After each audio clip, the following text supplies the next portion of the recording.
13 Creepy Stories About the Hoover Dam. Hoover Dam is a massive concrete structure built on the border between Arizona and Nevada. It controls the flow of the Colorado River and is responsible for the creation of the giant scenic reservoir of Lake Mead. Did you know that the dam is only 30 minutes from Las Vegas and offers some of the most spectacular scenery in the Southwest? In this video, we are going to tell you 13 creepy stories about the Hoover Dam. If you don't miss the amazing things to know, then hit the like and subscribe button for more and more amazing information. Number 13. Herbert Hoover was not at the dedication of the dam.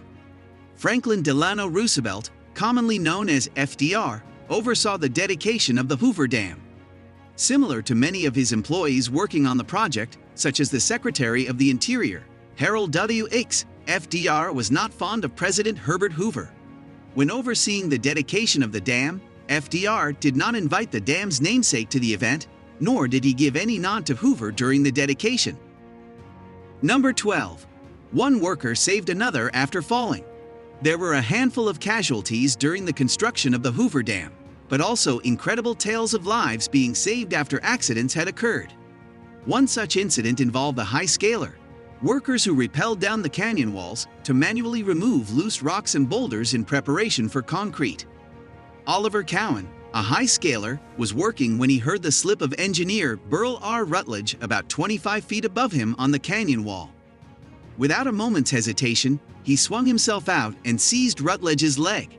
A few seconds later, high scaler Arnold Parks swung over and pinned Rutledge's body to the canyon wall.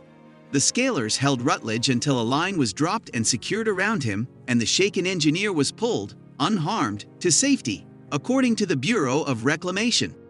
Number 11. The cooling process for concrete was sped up. Concrete takes time to settle and change from a liquid to a solid. The greater the amount of concrete, the longer it takes to cool.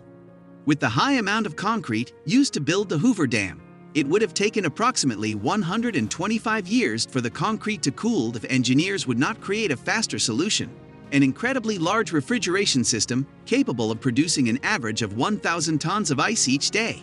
Blocks of concrete were poured, then the engineers embedded a series of 1-inch pipes in them, through which ice water was circulated, according to the New York Times. This sped up the cooling process considerably, with each large building block of concrete only needing around 2 months to fully cool. The refrigeration technique also meant that the concrete cooled faster, making it less susceptible to cracking. Number 10. Hoover Dam has enough concrete to stretch across the United States. The construction of the Hoover Dam was subsidized by the Bureau of Reclamation, which supplied massive amounts of concrete to build the 726-foot-tall dam. The project required 1.11 million cubic yards of concrete for the dam's power plant and additional buildings and facilities, while the dam itself required 3.25 million cubic yards of concrete. Together, the over 4 million cubic yards of concrete would build a monument 100 feet square and 2.5 miles high, would rise higher than the 1,250-foot-tall Empire State Building if placed on an ordinary city block, or would pave a standard highway 16 feet wide from San Francisco to New York City, according to the Bureau of Reclamation's website. Number 9. Hoover Dam was once the tallest dam. Up until the Hoover Dam was completed 2 years ahead of schedule. The tallest dam at 420 feet tall was the WWII Dam in the state of Oregon. When the Hoover Dam was completed, it set a new record of 726 feet from bottom to top. It was not until 20-plus years later that a taller dam was built, the 820-foot-tall Malvoisin Dam, located in Switzerland. While Hoover Dam remained the tallest dam in the United States, which record was soon given to the Oroville Dam, located in the state of California in the late 60s, measuring 770 feet tall. Number 8. Las Vegas bid to be the project's headquarters.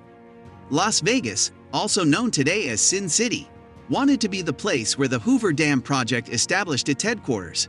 In 1930, Las Vegas was not the glittering metropolis we know today, but it still had a reputation for being a Wild West party town that could pose a debaucherous distraction for those employed to build the dam.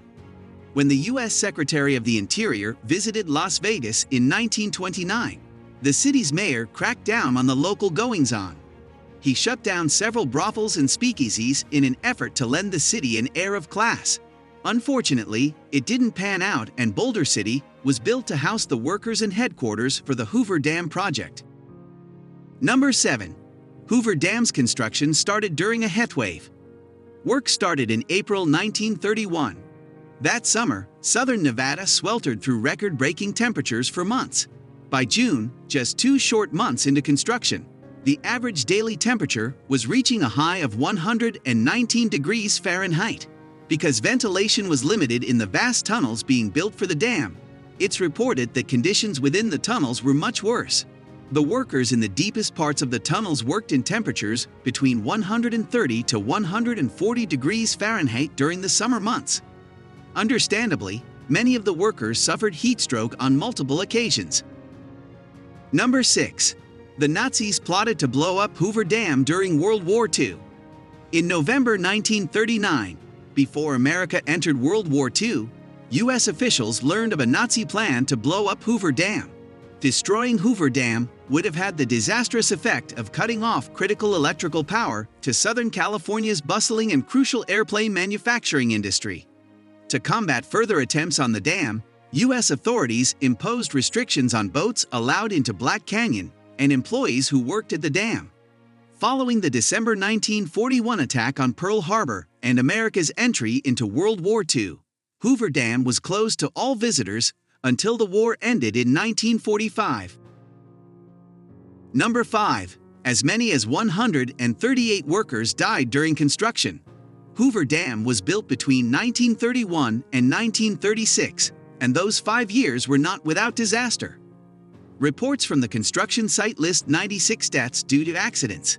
In addition, 42 workers were reported to have died from illnesses while the dam was being built. However, today, some historians believe that it was exposure to carbon monoxide in construction tunnels resulting in carbon monoxide poisoning, which actually caused these additional deaths. It's important to note that despite some dark legends about Hoover Dam, no one was buried alive as the 4.3 million yards of concrete were poured. Number 4. Building Hoover Dam created an entire city. Speaking of places named Boulder, you may not know that Nevada's Boulder City didn't exist before the Hoover Dam project. In fact, the city was built in 1930 solely to house the 5,000 workers employed to build the dam. Boulder City was constructed on federal land and had no local mayor or other elected officials. Oddly enough, the entire city was managed by an employee of the U.S. Bureau of Reclamation. This person had the power to institute rules as he saw fit. Some of Boulder City's early statutes even banned gambling and the consumption of alcohol. It wasn't until 1960, 30 years after the city's initial construction, that the federal government surrendered control and Boulder City was officially incorporated. Number 3. Hoover Dam wasn't always called Hoover Dam. When surveyors were first scouting locations for the site of Hoover Dam, they recommended Boulder Canyon, just upriver from the dam's current location. This led the team working on the dam to call it Boulder Dam. Later, when the construction site was moved to Black Canyon, the name stuck and the dam continued to be called Boulder Dam. So how did it come to be called Hoover Dam? In September 1930, construction began on a railroad line that would terminate at the dam site. During the groundbreaking ceremony for the line, it was announced that the new dam would be named for the then president, Herbert Hoover. Number 2. Hoover Dam is massive. Imagine a 4-foot wide sidewalk wrapped completely around the Earth at the equator. That's a lot of concrete. That's how much concrete it took to build the Hoover Dam. It's amazing when you think about it. The dam is 726 feet tall and 1,244 feet long. That's almost a quarter of a mile. At its base, the dam is a whopping 660 feet thick. That's longer than 2 football fields stretched end to end. At its top, Hoover Dam is 45 feet thick. That may seem thin compared to its massive base, but it's still nearly as wide as a 4-lane highway. Number 1. Hoover Dam wasn't built just to supply power. Hoover Dam was constructed for multiple reasons. For one, It was built in an effort to help control flooding of the Colorado River as it snaked through the Southwest on its way to the Gulf of California. Also, as the West opened up and more people settled there, the need for water increased. The dam was engineered to help divert water to areas the river otherwise passed. Lastly, of course, the dam was constructed to provide hydroelectric power to millions of nearby residents, and still does to this day. Hoover Dam has been creating hydroelectric power since 1936. Let us know your opinion in the comment section below. This was all for today. Hope you liked the video. Don't forget to subscribe and press the bell icon.